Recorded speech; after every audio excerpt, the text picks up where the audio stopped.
Então, o tema geral deste retiro, dessas 4 palestras, que serão feitas hoje e amanhã, como eu disse, pode parecer um pouco assustador, porque a gente vai falar sobre capeta, como diz o povo.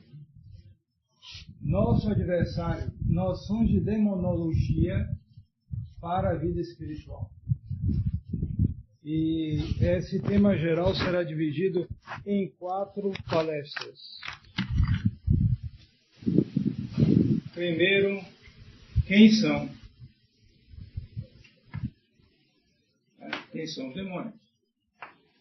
Segundo, um pouco de sua história.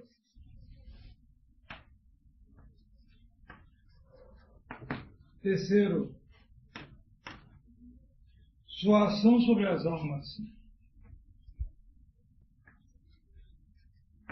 E finalmente, quarto, como resistir-lhe. E daí, os temas dessas 4 palestras que girarão em torno desse adversário, né? No ano passado nós falamos sobre a santidade, sobre os santos, sobre os exemplos que eles podem nos dar, e hoje a gente vai ver o que se opõe, né, a nós, o que atrapalha a nossa vida e nos leva muitas vezes à perdição. Só que, como diz o título, são noções de demonologia. Demonologia é a ciência, a parte da teologia que se dedica a estudar o demônio. Porque também tem isso, né, na teologia. Uma parte dedicada a isto. Porém, são noções, é claro, são coisas que eu vou procurar ser o mais didático possível e falar de maneira simples, mas realmente há coisas um tanto complicadas para explicar sobre isso.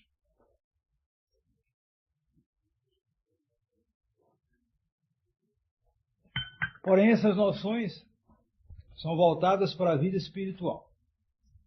Não é para assustar ninguém, não é para fazer descrições macabras de exorcismos, isso, aquilo. Pode até ser que eu faça alguma descrição ou alguma coisa, mas isso não vai ser o centro das atenções. Vai ser, sobretudo, ter noções disso em vista da vida espiritual. Porque nós veremos no correr das palestras, o demônio ele é mais perigoso não quando ele possui uma pessoa, mas quando ele tenta a pessoa. É aí que ele é mais perigoso. E enquanto a possessão é uma coisa muito rara, a tentação é muito comum. Então, por isso nós temos que estudar o adversário nessa perspectiva do progresso da vida espiritual, como devemos conhecê-lo na medida em que isso pode ser útil para o progresso da nossa vida espiritual, na medida em que isso nos ajuda a ter consciência de um adversário. Quando nós não conhecemos o adversário, é sempre mais difícil. Um filósofo pagão dizia que para resolver um problema é preciso conhecê-lo primeiro. Se você não conhece direito o problema, você não vai resolver o problema.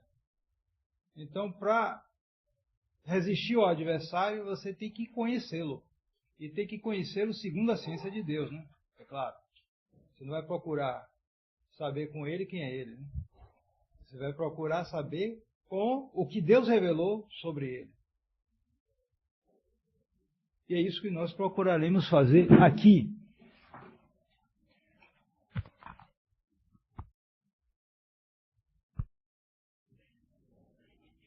Bem, a primeira observação que nós temos que fazer aqui é que os demônios são anjos caídos. Isso quer dizer que antes de ser caídos, eles são anjos. Eles são criaturas de Deus. Foram criados por Deus. Primeiro obstáculo que nós temos que afastar é uma espécie de maniqueísmo, ou seja, um erro, uma heresia, que coloca no mundo 2 princípios, um princípio do bem e um princípio do mal. E assim o princípio do bem seria Deus e o princípio do mal seria o demônio. Não, isso é um erro. Não é assim. O princípio de tudo é Deus. Deus é que criou todas as coisas. Deus criou o céu e a terra. E quando ele diz que criou o céu e a terra, quando a Escritura diz isso, quer indicar que ele criou as criaturas visíveis, a matéria, de um modo geral, materiais, e as criaturas invisíveis espirituais, das quais o homem é uma espécie de, digamos, de mescla disso, porque ele é uma substância composta de corpo e alma. Portanto, ele tem algo de visível, de comum com as criaturas da Terra, né? E sua substância foi tirada da Terra, segundo Gênesis, mas ele tem também algo em comum com as criaturas espirituais, porque ele tem alma. E a sua alma é espiritual, ou seja, ela sobrevive ao corpo. Porque os animais, eles têm alma, sim. Só que não é como a nossa alma. Há o costume de dizer que os animais não têm alma. Não, eles têm alma. Porque é a alma que faz com que eles possam se mover por si mesmos. Se você vê aquele urubu por ali, ó, ele está se movendo por si próprio. Não precisa nenhum vento levá-lo. Ele usa o vento, mas ele tem movimento próprio. Como nós temos movimento próprio. Esse movimento próprio é o que caracteriza a vida. E o princípio da vida é a alma. Só que, quando esse urubu morrer, tomar um tiro, ou qualquer coisa, ou for de velhice, seja lá o que for, a alma dele se desfaz com o corpo. Um cachorrinho, um gato, etc. É sempre a mesma coisa. Mas a nossa alma é diferente, ocorre diferente.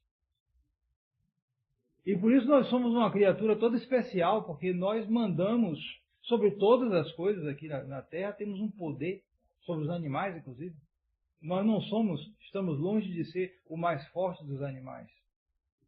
Mas nós dominamos os animais mais fortes do que nós. A gente cria gado, a gente é mais forte do que um boi? É claro que não. Mas nós temos isso aqui, ó, que o boi não tem. Então, nós dominamos o boi e outros animais.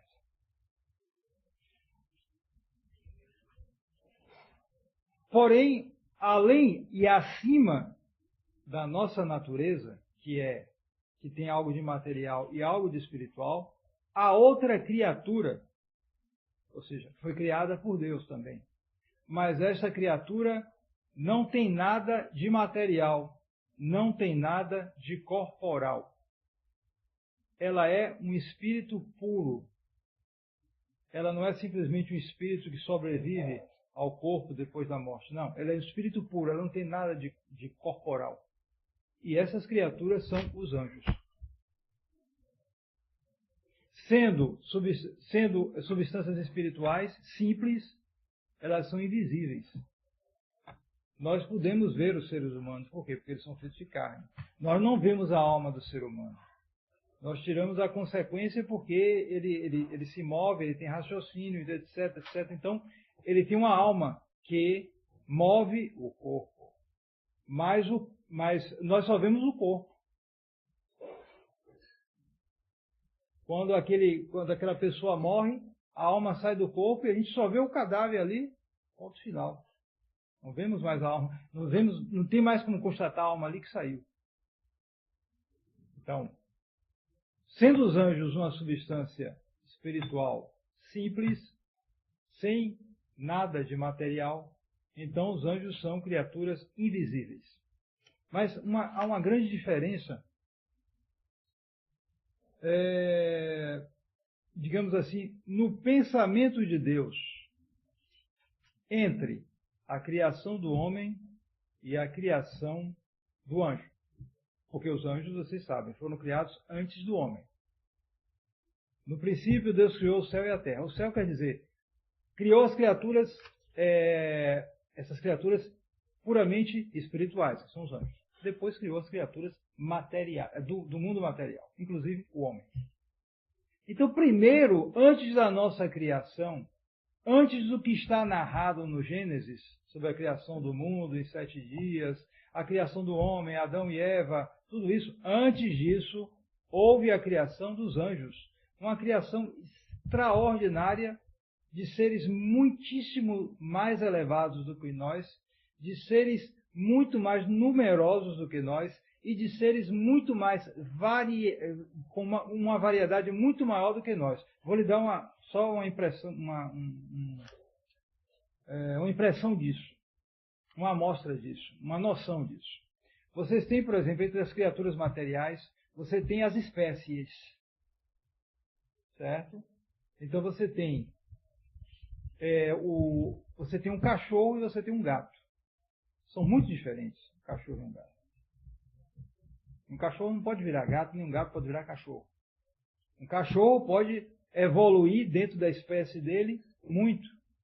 Desde se tornar um chihuahua desse tamanho aqui, até um dog alemão enorme que dá 2 metros em pé. Ele pode ter 110 quilos e pode ter 5 quilos. É uma evolução muito grande, mas dentro da espécie cachorro. Nenhum cachorro vai virar leão. Impossível. Dentro da espécie. Assim também você tem dentro da espécie do gato, você tem gatos bem grandes e tem gatos bem pequenininhos. Também há uma variedade, menor do que o cão, mas há. Então, mas há uma distância muito grande, uma distância entre espécies. Pois bem, entre os seres humanos, você tem uma diferença de indivíduos. Você não tem uma diferença de espécie. Um ser humano, ele pode diferir de gênero, do gênero masculino ou do gênero feminino. Ele pode diferir por outros motivos diversos, uma variedade imensa de cor de pele, de cor de cabelo, de aparência, de altura. Muita diferença, mas dentro do gênero humano. São sempre seres humanos. Não há diferença de espécie. Certo? A espécie humana é sempre a mesma. Ora, entre os anjos, a diferença de um anjo para outro é como a diferença de uma espécie para outra.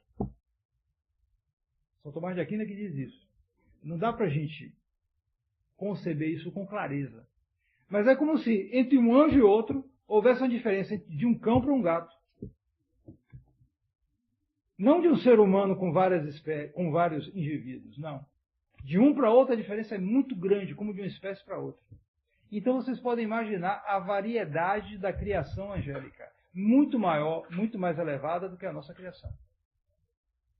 E, no entanto, isso não é narrado na Sagrada Escritura. Por quê? Porque a Sagrada Escritura tem um interesse, sobretudo, na nossa salvação. E, então, o mundo angélico, para a Sagrada Escritura, entra alguma alusão sobre isso, mas não é o principal. Não é o principal. Mas os anjos saíram, no pensamento divino, de um pensamento de justiça, enquanto que os homens saíram de um pensamento de misericórdia.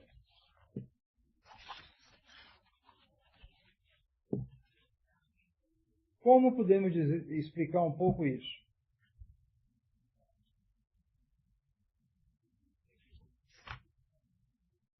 Os anjos são, como eu disse, de uma substância espiritual simples, que lembra a simplicidade da verdade de Deus.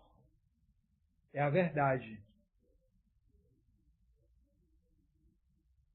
Como consequência, a inteligência dos anjos é pronta e muito reta. É diferente da nossa. Basta ver o trabalho que dá para a gente aprender as coisas. Quantos anos na escola, às vezes perdendo ano, indo para a recuperação, indo para a ré, como dizia antigamente, a recuperação da recuperação, e lá vai, e isso e aquilo, para aprender alguma coisa. Bom, alguns vão mais longe, mas mesmo os que vão mais longe, eles sempre têm vacilações, erros. É assim a cabeça humana, é burra. Os mais inteligentes seres humanos são burros na frente dos anjos. A inteligência dos anjos é um negócio fora do comum. Ela é pronta, na mesma hora ela capta a coisa. Ela também é reta, vai direto ao ponto, não se distrai. A inteligência angélica é diferente da nossa, está entendendo? Vocês tiveram um exemplo agora disso. É diferente. Então, porém a vontade do anjo é parecida com a nossa, é livre como a nossa. Só que uma vontade livre, com a inteligência reta e rápida, que percebe todas as consequências, dá uma diferença muito grande na natureza angélica em relação à natureza humana. Por quê? Porque se os anjos prevaricam, ou seja, se os anjos pecam, se segue imediatamente neles a obstinação. Por quê? Porque uma coisa, a gente pode ver isso um pouco nos seres humanos, mas em muito menor grau, é claro. O ser humano muitas vezes faz besteira, o próprio nome já diz, porque não tem juízo. Não é verdade? Quem de nós nunca não fez uma besteira? E muitos fizeram muitas e muitas besteiras. Por quê? Aí o povo diz, não tem juízo. Ele não percebe direito a coisa, muitas vezes. Mas às vezes existem seres humanos mais dotados, mais inteligentes, mais amadurecidos, que cometem pecados, coisas erradas, com conhecimento pleno da coisa, friamente. Esses pecados são muito mais graves. E desses pecados, eles dificilmente se arrependem. Porque eles calcularam tudo, eles fizeram com consciência. Enquanto que os outros que até fizeram meio na doidice, o pessoal mais jovem em geral, né?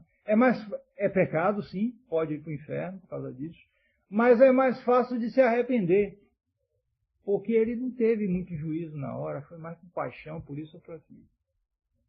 Não sei se vai ter tempo ou ocasião de se arrepender, mas pelo menos é mais fácil. Enquanto que na pessoa que peca mais friamente, é mais difícil o arrependimento. Pois bem, no anjo é muito maior essa obstinação. Quando o anjo que peca, ele se obstina no pecado.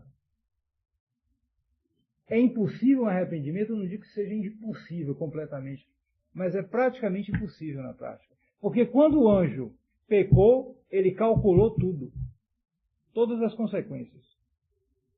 E quando ele consentiu naquilo, ele consentiu em todas as consequências. E ponto final.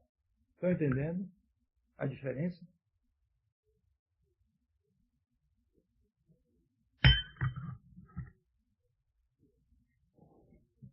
Os demônios podem ter pensamentos falsos, mas os seus raciocínios são sempre lógicos. Qual é a diferença? Você pode estar se interrogando aí. Por quê? Porque uma pessoa pode ter um pensamento falso e um raciocínio lógico. Porque a lógica é a organização do pensamento, digamos assim. O pensamento pode ser falso, pode ser verdadeiro. Mas a lógica pode ser... Quando há organização desse pensamento, o pensamento é lógico. Quando não há organização, esse pensamento não é lógico. Por exemplo, se eu digo, todos os homens são bons. Ora, Pedro é um homem, portanto, Pedro é bom. Então, eu parti de um pensamento e eu tirei as consequências lógicas. Se eu dissesse assim, todos os homens são bons. Ora, Pedro é um homem, logo Pedro é mau. Então, não fui lógico. Correto? Não fui lógico. Eu parti de uma premissa e tirou a conclusão errada. Eu fiz um silogismo, um raciocínio falso, errado, não houve lógica aí. No demônio isso nunca ocorre, ele é sempre lógico. No ser humano não, o ser humano é ilógico. Muitas vezes ele vai ao sabor das paixões, etc., ele faz coisa errada. Mas o demônio não. Se ele pegar uma coisa, ele vai até o fim. O demônio não, o anjo em geral. Para o bem ou para o mal. Então se o anjo tiver um pensamento falso, ele vai até o fim. Ele tira as consequências e vai direto. Se eu digo, por exemplo, todos os homens são ladrões. Ora, João é um homem, portanto João é ladrão. Esse pensamento é lógico? É. Veja bem o que eu estou falando. Eu estou falando de organização do pensamento. Eu não estou falando de pensamento falso ou verdadeiro. É falso que todos os homens são ladrões. Isso é falso. Mas a lógica é correta. Todos os homens são ladrões. Ora, João é um homem. Logo, João é ladrão. Foi lógico. Entende o que eu quero dizer? Mas o pensamento foi falso. Então, assim, simplificando, é claro, assim funcionaram as coisas com o demônio. Quando o demônio se revoltou contra Deus, ele tirou todas as consequências e foi direto ao ponto. A lógica foi rápida. Ele não é como a gente, vai devagarinho, tem que estudar, e se atrapalha, e erra, e vai corrigir. Não, ele vai direto. Porque o que faz com que a gente tenha essa dificuldade para entender é nossa estrutura material, é nosso corpo. O princípio do conhecimento é a imaterialidade. Ora, nós temos matéria, corpo, mas o anjo não tem.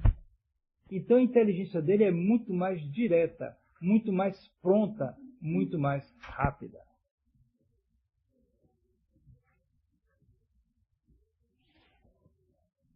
E isso explica que haja dois traços na mentalidade demoníaca, que são, como eu disse, a obstinação e a lógica. A obstinação na vontade, a lógica na inteligência.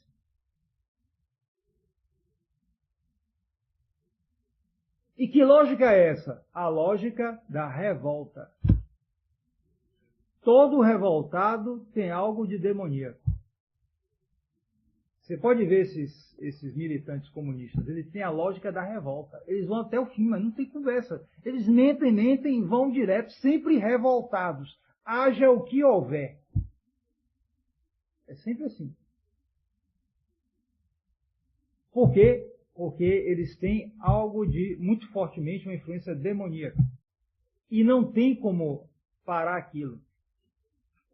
Onde é que vai parar essa lógica da revolta? No inferno. Por isso aqui não para. Por isso eles não mudam. É um negócio impressionante. Só um milagre para sair daquilo. Não sai. Eles continuam. Mesma coisa, mesma coisa, mesma coisa. É essa, a lógica da revolta. Obstinação na vontade e lógica na inteligência.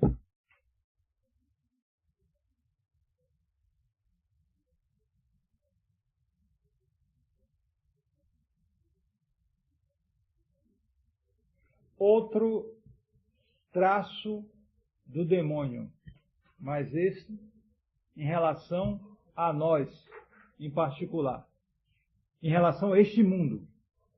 Porque, primeiro, eu estou falando aqui da revolta no céu. Né? A revolta, digamos, pré-histórica, antes da queda do homem, da criação do homem, etc. Isso aí ocorreu antes da criação do homem e do mundo. Mas depois veio a criação, entramos aí na época histórica, né? Entramos na história sagrada do Gênesis e está tudo contado ali. Depois disso, houve a queda do homem, o pecado original. E depois dessa queda, o demônio aparece então como príncipe deste mundo. Ele é chamado assim por nosso Senhor Jesus Cristo. O demônio é príncipe deste mundo. Por quê? Porque um príncipe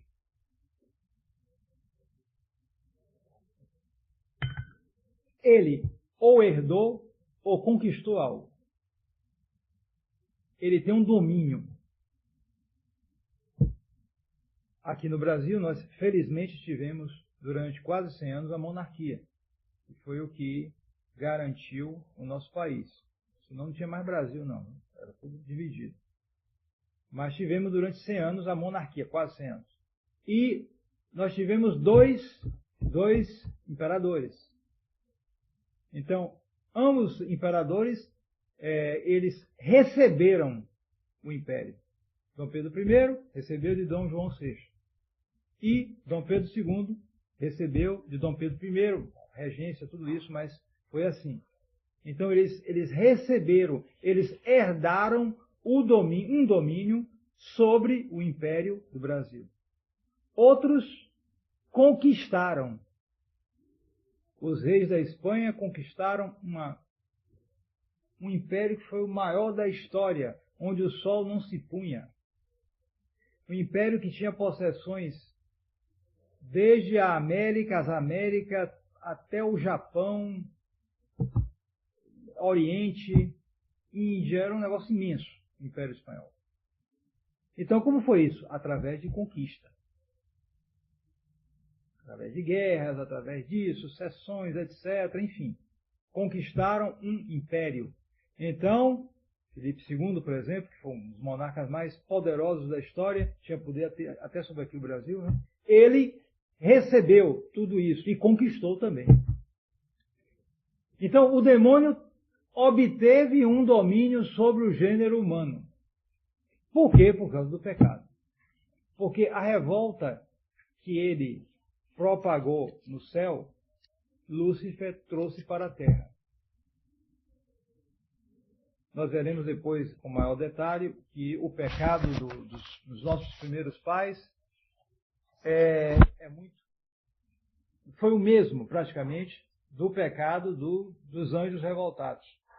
Mesmo porque a instigação foi a mesma. Lúcifer veio para cá para perder o gênero humano. Perdeu o gênero humano. Então, depois desse pecado, o ser humano caiu sob o poder do demônio. O demônio o conquistou. Só que o demônio não pode aparecer e reinar visivelmente porque ele é um anjo. Então ele se vale de pessoas, seres humanos, que obedecem a ele. Daí porque quando o demônio vai tentar Nosso Senhor, nas tentações do deserto, né? Então ele, uma das tentações, mostra todos os reinos da terra e diz: tudo isso é meu, e eu te darei se tu me adorares. Bom, era uma mentira, no fundo, tudo pertence a Deus. Mas não era uma mentira completa, porque ele realmente tinha um poder sobre esses reinos da terra. Esses reinos da terra eram todos idólatras, eram todos pagãos. Então adoravam demônios. Então, no fundo, havia uma submissão de todos esses impérios ao demônio, a figura de Satanás, que era o príncipe deste mundo. Nós veremos depois que com a redenção isso mudou, né? Mas por enquanto fique isso. É um outro traço da personalidade demoníaca.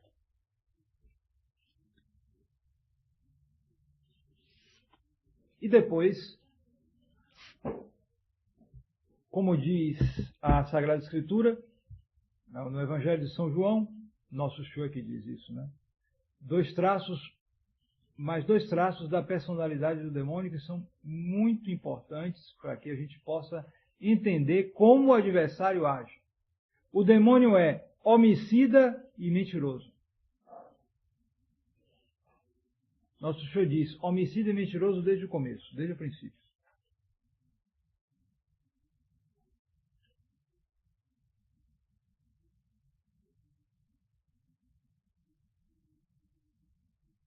Homicida quer dizer que ele procura matar o ser humano? Bom, isso pode ocorrer, mas não é o principal. É verdade que pessoas influenciadas pelo demônio muitas vezes têm tendência para o suicídio. A nossa época é uma época pródiga em suicídios. Não só o suicídio claro do sujeito que se mata, isso tem aumentado cada vez mais, mas o suicídio disfarçado, daquele que faz eutanásia, por exemplo. Não, suicídio. Ele não suporta mais, ou ele acha que não suporta mais o sofrimento, ele não tem esperança, então ele faz uma morte artificial, uma morte provocada. Isso hoje está de tal maneira que tem empresas que vendem câmaras, chamadas Sarcos, parece. O sujeito entra ali na câmara, bota perto do botãozinho, vai dar uma tranquilidade nele, ele começa a ficar anestesiado, ele dorme e depois mata. Assim mesmo. Ele compra aquilo quando ele quiser e morre, né? Depois eu não sei como é que é. Mas o que é isso? Influência demoníaca. Leva ao desespero e ao suicídio. Só que isso não é o principal. O demônio não tem principalmente a intenção de matar nosso corpo. A intenção principal é matar nossa alma, ou seja, levar à condenação, levar ao inferno. E por isso ele pode deixar o ser humano vivendo muito tempo aí, passar de 100 anos. Não tem muita gente querendo viver muito tempo, né?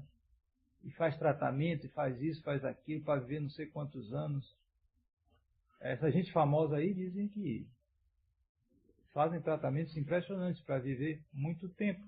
E eu sei, me disseram de um super rico desses aí que morreu, né? Acabou morrendo também. Tem uns 3 anos que ele morreu. E ele era um milionário, uma coisa fora do comum. Então, dizem que ele tinha uma ilha só para tratamento médico. Uma ilha dele. Só com tratamentos para ele. Ele fez 5 transplantes de coração. Viveu 101 anos. Aí viveu, mas acabou morrendo. E agora eu não sei onde está. Mas muitos deles fazem isso. Houve um outro aí fazendo um tratamento para viver 130. Errou no alvo, só viveu 98. Mas viveu, né? E nós vemos que essa gente muito rica vive muito. estão velhos até não poder mais e ainda continuam. Então, demônio influencia essa gente muitas vezes para viver muito. Não tem problema, contanto que ele esteja em pecado mortal. Se ele não estiver andando bem, se ele estiver mal, tá bom. Então, a morte principal que o demônio busca é a morte da alma, não é tanto a morte do corpo. E por isso,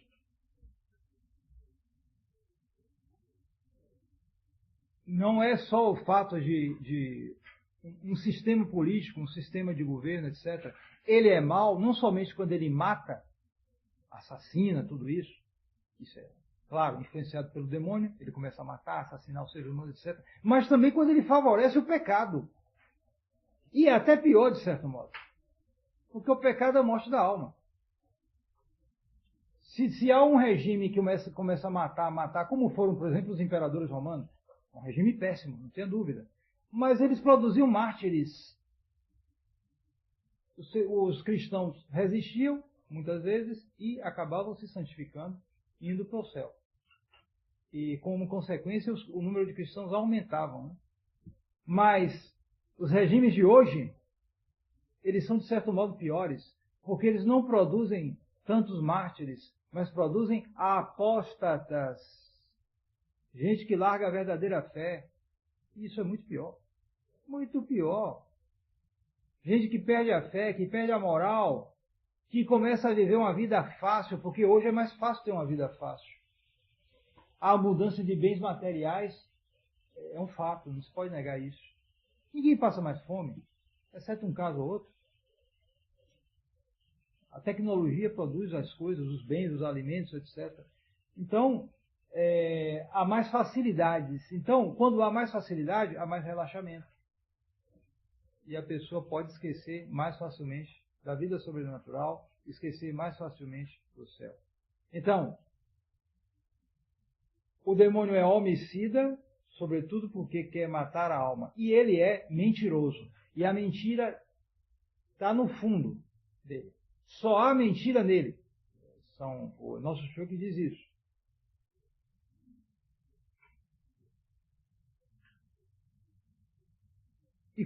E essa mentira está a serviço do assassínio das almas. A mentira, ela se introduz para assassinar as almas. E sempre a morte da alma começa com uma mentira. Começa sempre aqui, na cabeça. A pessoa se ilude e depois ela entra no mau caminho. Mas sempre começa por aí. Começa com a mentira. Então, um ambiente em que há muita mentira é um ambiente influenciado pelo demônio. Uma pessoa que mente que não se sente é uma pessoa em que o demônio tem influência. Há pessoas que gostam de mentir por brincadeira. Isso é um perigo.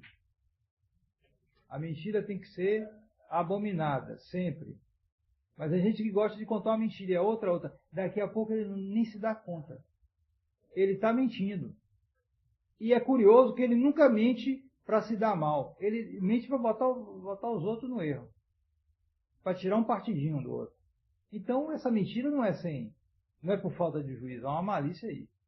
Ele não se dá mal com a mentira dele, o outro é que se dá mal. Então, e vai por aí, nesse falso caminho de mentiras. Influência demoníaca. Nossa sociedade é cheia de mentiras. Encharcada de mentiras. Em que a mentira é oficializada. Ponto final. E você não pode grande coisa contra essa mentira. Então, é por aí que o demônio introduz o seu domínio, por aí que o demônio vai assassinando, destruindo as almas. Então, homicida e mentiroso. Outro traço para se entender influência demoníaca. Como consequência dessa mentira, o demônio tem uma grande capacidade de disfarce. Disfarce. Todo mundo sabe o que é disfarce, né? O sujeito pega, faz um disfarce, fica parecendo outra pessoa. Ele se disfarça de policial, ele se disfarça disso, disfarça daquilo. E o demônio, diz a Escritura, ele se disfarça de anjo de luz. Esse é o perigo.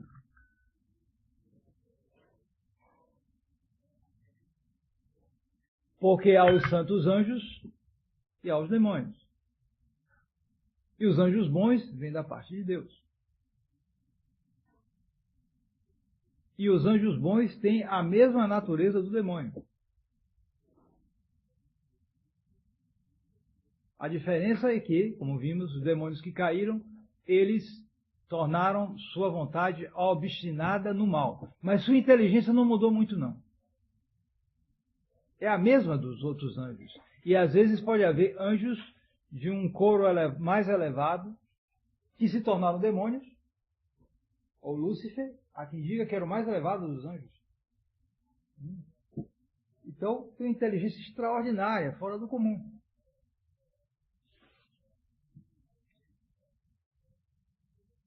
Então ele pode se disfarçar de anjo de luz e parecer um anjo bom. E é aí que eles se tornam mais perigosos. Quando eles aparecem com cara bonitinha, querendo, com mensagens bonitas, caricaturando a ação de Deus. Então, como é que você vai saber isso? Aí é que há a arte do discernimento dos espíritos. Eu faço uma menção aqui simplesmente, talvez depois a gente vá entrar mais um pouco em detalhe, ou seja, discernimento. Discernir é você separar, é você ver o que é, se vem disso, vem daquilo.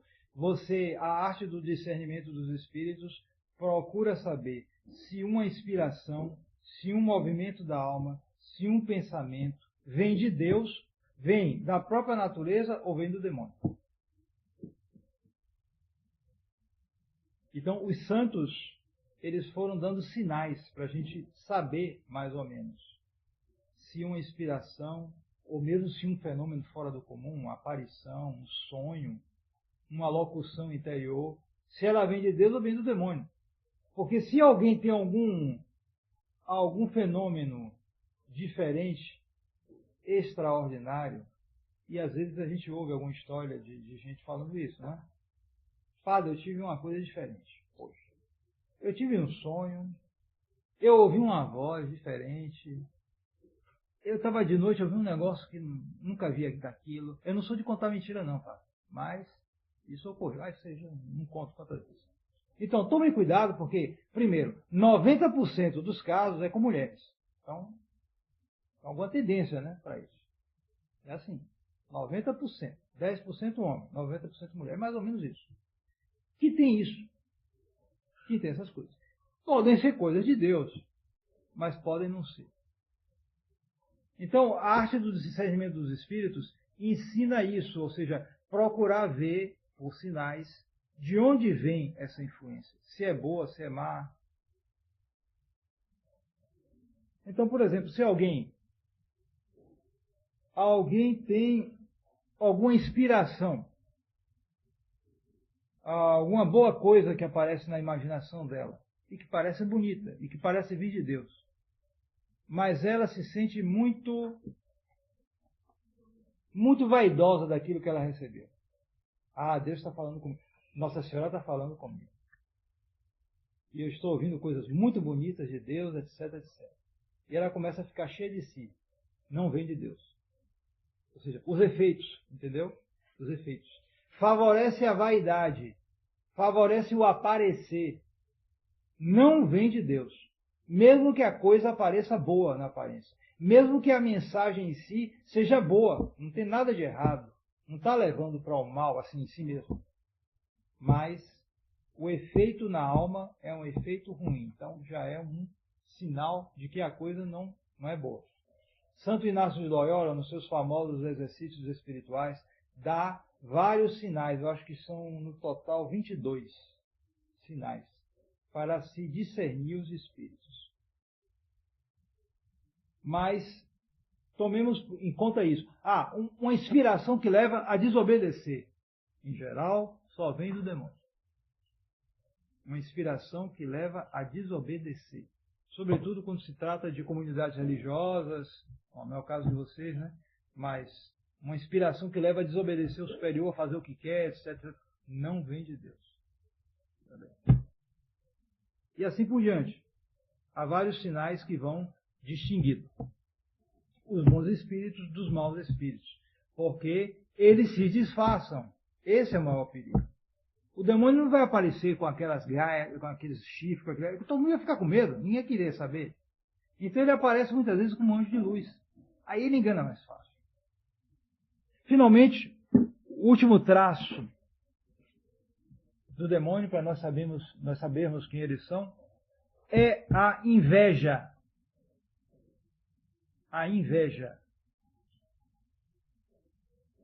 De fato, o demônio tenta exercer uma imitação invejosa de nosso Senhor Jesus Cristo. Nós veremos depois mais em detalhe por que isto. Mas é um fato de que o demônio tem inveja de nosso Senhor Jesus Cristo. Só que ele não pode fazer nada contra o nosso Senhor. Certo? Então ele procura descontar, como diz o povo, né? Descontar. Descontar em quê? Na gente. Ele não pode atacar a cabeça, que é nosso Senhor. Ele vai atacar os membros, que somos nós. Seres humanos. Mais fracos do que ele. Aí isso aí é mais fácil, vou dar uma surra nele. Porque nosso Senhor é homem, mas é Deus. Certo? Mas nós não, somos homens, simplesmente. Então eles vão atacar aqui. Eles vão querer descontar aqui. Eles vão fazer tudo para que nós nos percamos, para que nós